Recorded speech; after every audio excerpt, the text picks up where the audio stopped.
Thank you, Mr. Kraninger, for appearing before us. I have to say I'm struck by the contrast between Senator Crapo's line of question on the one hand and Senator Brown and Senator Tester's line of question on the other hand. And the contrast doesn't reflect on you, it reflects on us. Senator Crapo talked about the constitutionality of your office and your bureau. Senator Brown and Senator Tester are obviously dissatisfied with some of the Bureau's policies. I have to say you exercise commendable restraint in the way you responded to them when you really have no reason to be restrained. What can any of us do to you or your Bureau? The answer is nothing. You've got a 5-year term. You're barely a year into that term. You don't come to us for your budget, you go to the Federal Reserve. And you tell the Federal Reserve how much money you want. You don't ask them for it, you tell them. Senator Brown wanted you to talk about whether the FSOC should convene, presumably to create tension between you and Secretary Mnuchin, and maybe President Trump would be dissatisfied. Well, guess what? President Trump doesn't have much say over what you do either. You can only be removed for cause. You may be the single most powerful person in the entire executive branch of the government because we created your office in that fashion.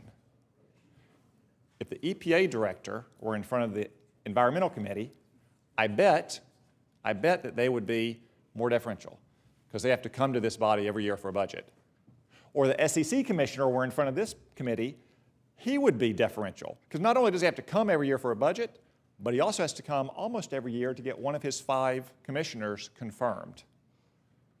So nobody in Congress, whether they're talking about you or whether we're talking about your predecessor or even the facts that, or the programs that you're doing right now that we don't care for as Republicans, has much recourse because the body was designed in this way, and it is totally antithetical to our founding principles. Men are not angels. If they were, no government would be necessary. If angels were to govern men, neither elections nor the separation of powers would be necessary to keep them in check. It's James Madison describing the foundational principles of our Constitution. And the CFPB turns all those things on its head. Again, I commend you for your restraint in the way you responded to Senator Brown and Senator Tester's questions when there's no real reason from an incentive standpoint for you to be restrained. And I would just say that all the complaints that we have about your Bureau or the Democrats have, it doesn't reflect the fact that the people working in the CFPB are necessarily bad people, but they're people. They are people. They are not angels. Just like we're certainly not angels up here on this dais, or no one else is either. And therefore, they should not be given the kind of unfettered power that this Bureau has been given. And that's why I say with Senator Crapo, I hope the Supreme Court corrects the errors in the Dodd-Frank law and makes this Bureau more accountable to the American people through its elected representatives. But until then, I want to raise the question about how you are making sure that your people are accountable.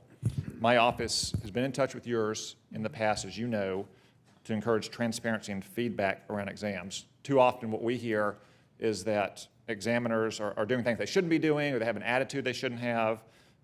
They treat guidance as law, but these institutions are understandably reluctant to speak up.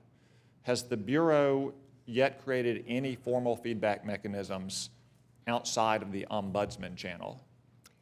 Senator, I had hoped that I would have an answer for you on this. We do believe that we should do surveys of institutions after an exam. The Ombudsman's office is the one that will run that, just to keep some independence from the Supervision and Enforcement Division that oversees this, just so that institutions feel better about the anonymous nature of the feedback that they will provide. But I want that feedback, and so we should have a process in the next couple months to launch that. Good. I'm glad to hear that it'll be in the next couple months. It's been 8 years now. I understand that you've only been there for a little over a year, but we need that in place. Some simple, confidential post-exam survey that examine institutions can provide feedback so you understand what's happening on your front lines in some kind of systematic fashion. I thank you for your effort on that. That's maybe the best next step we can take. Hopefully the Supreme Court, though, will take the step we should have taken long ago in making this Bureau more accountable to the American people through our elected representatives. I'm glad you're there to hold your examiners to account, but as Madison also said, enlightened statesmen will not be always be at the helm. And again, we certainly know that that is the case. Both Democrats and Republicans alike know that's the case. So let's do what we should have done and make the Bureau more accountable.